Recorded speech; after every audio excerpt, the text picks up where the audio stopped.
There were about 12, over 12 ravens out here just a little bit ago, and Lucky, I know, I said your name, sorry. He's been following them like crazy. They're still all around. There's one out there, one there. They're back in there mainly. I might have already mentioned this, I don't know. Today is Sunday though. July. I don't know. 27th, 28th. I don't know. Let me see.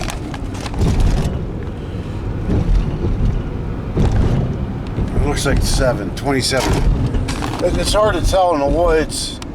You're in a forest because you don't have reception. So the date and time aren't always right. I might have already mentioned that I lost the keys, a set of keys. And that set of keys has my bike lock on, the key for my bike lock on it. And that bike lock is holding the table to the tree. And I re-keyed that bike lock to make it so other people couldn't pick it and steal my bike. So I put what's called mushroom tumblers in it. Mushroom tumblers give you a false sense of picking, you know, that you think you got it, but it actually isn't happening. They're very difficult to pick. And if you're that good of a lock picker that you could open that, you're not worried about stealing a bike. I can't pick it. Even though I do know, I know the code and everything to it. I know what the numbers are. I can't make a key. I don't have my key originator here. So I was going to go up and just cut the darn bike lock. They're only about 10 bucks or for 20 bucks or something at Walmart. But I need to have the lock. I need to have my bike locked. That's $1,600 that I don't want to lose. So I'm going to have to get some kind of lock. My sister gave me one. I got the lock picked pretty easily. However, I can't make a key for it, and it's not rekeyable. Meaning I can't take the cylinder out and change the pins.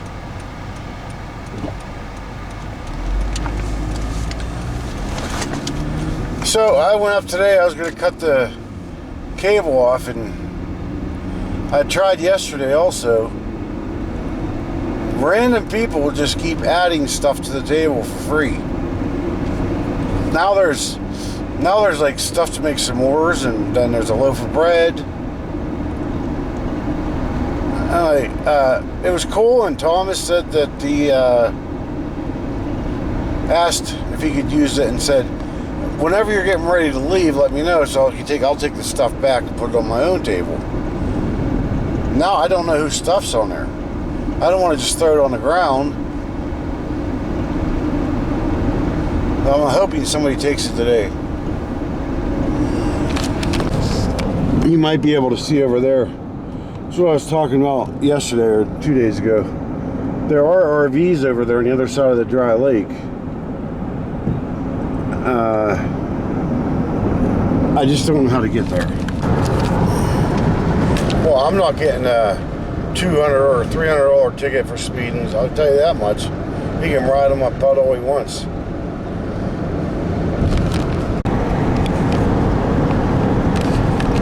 All the power was out down in the close part of town, so I couldn't get gas or anything because they were closed, basically. The little country store was open, so I ended up getting some cooking oil for that catfish. Now I gotta try and find these keys. That's gotta be today's mission, is finding these keys. It's Monday, 28th, no, 29th, 30th, 1st. It's Monday the 28th. It's the hottest day I've experienced at 7,000 feet elevation so far. According to the Weather Channel, it is 87 degrees here. According to my indoor and outdoor thermostats, two totally different thermostats, not connected, old school mercury thermostats, it's 95 here. Also, according to my dashboard on the Honda, it's 95 here. So 3 say 95, 1 says 87. So I checked the Weather Channel, just did a little quick search around like Sedona, see if it was a little cooler there. I would have went there. There's 102 there, 115 in Phoenix, 105 I think in Tucson, 115 in Quartzsite. Grand Canyon was just about 90, but I wasn't going to drive the hour back. I did find my keys I got the table taken down. People kept putting their food on there. I'm glad all the food was gone today. I got the table put away. I'm supposed to leave today, but I'm sticking around for a couple more days. There's the fan going. It's nice that it's cordless. Though the generator is running, I just turned it on. I use it to charge all my batteries. Then I can charge that fan overnight. But it was really hot this morning. I had to bring the fan into the bedroom. There are different kinds of people that you find out here. You have those that are just on vacation with their families, you know, and they'll be here for the weekend. That's what you see mostly on weekends. Then you have those like myself who wanted to do this for years and years and years, and now is traveling. I'm lying. I started traveling the country. I did plan on continuing, but I have to save up some money first. I didn't know how expensive it was going to be to fix everything. So I'll probably stay in either Quartzsite.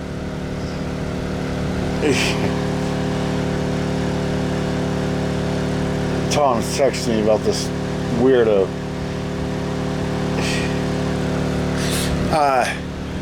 I'll explain that in a minute. We're getting to that. But yeah, people like myself and like Tom who are just doing this to travel, and if need be, you know, you buy a piece of land and create a home base. You need land out here cheap, and like $30 a year for 1 acre for taxes.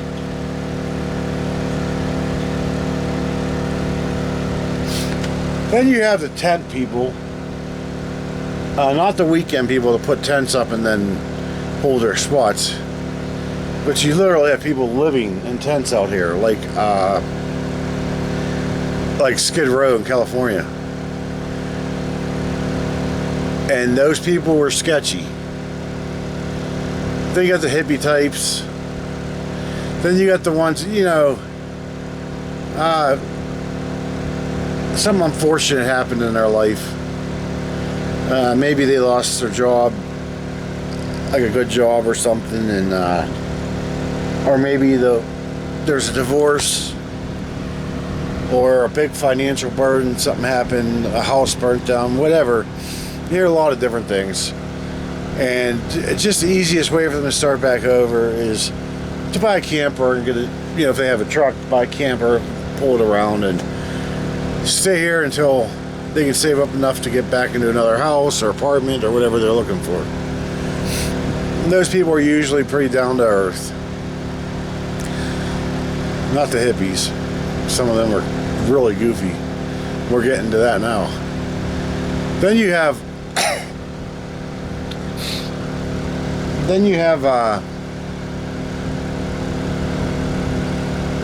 the ones who are suffering from substance abuse, who don't want to seek help through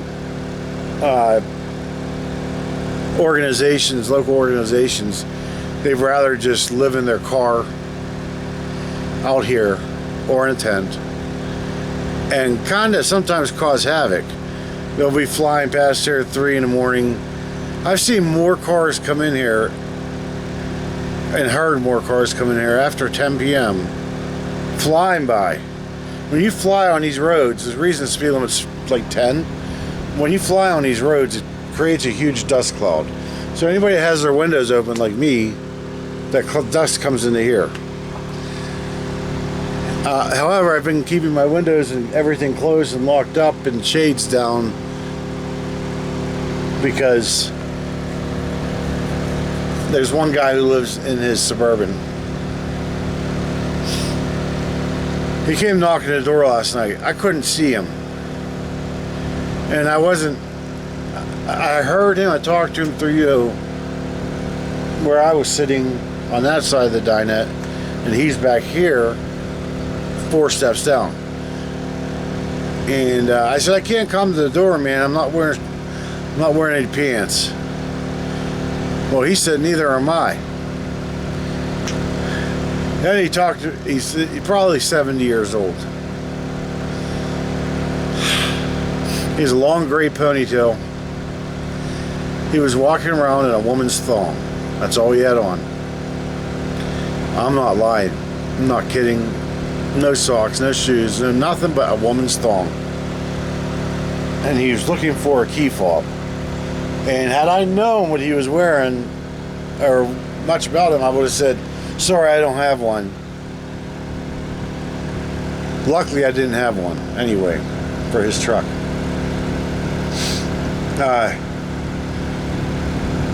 I wasn't going to sit on his seat where his naked ass sits all day driving. So I did take 2 remotes over to him, told him to sit in it, had him stay in the truck. That way I didn't have to see his ass. And excuse my language, Mom, Kelly. Was here for a good 15-20 minutes last night. And I had no idea that there was a man just about naked standing out there. Until I saw him through the out the window walking away, and I saw his gray ponytail and butt. And I'm like, so I checked it on the camera. Had to send it to Remy because I think he likes that stuff. Well, for those of you who don't know, my mother has access to my cameras. Just in case something were to happen to me, she'd be able to see it and be able to contact the correct people. Like when I got here, I gave her the phone number for the forest rangers in case something happens. Those key remotes did not. My mom saw him, by the way. He apparently came back over today. I hid in the bathroom. She called to tell me he was there. But while I was over there today, I said, hey man, look, I just want to let you know, I like my privacy. That's why I'm parked the way I am. I really don't like people coming over. Well, I apologize, he said. So maybe he won't come over anymore. That was my interesting Sunday and Monday. I gotta say, I know the term pot painting the kettle black a lot better today. I mean, I went to the ranger station, to the lake, to that weirdo's place, to my buddy's place. I was all around. And when I got back, it was so hot in here. I tried to run my AC, just one of the units off the Thingamix power generator, and it wouldn't work. So I took my shorts off, and I noticed something. This is the back of my shorts. They're totally split the whole way down the back. All the way down the back. So ranger station, I'm like, I hope they just split or something. I never heard them split. I watched the cameras, and since the moment I opened the door for the first time today and left, I watched myself with my underwear in plain view of my shorts because they were split already. I must have snagged them on something in here. I thought I heard something ripping here, but I wasn't sure what it was. So there goes me. No, one person told me that the shorts are split. You know. How embarrassing.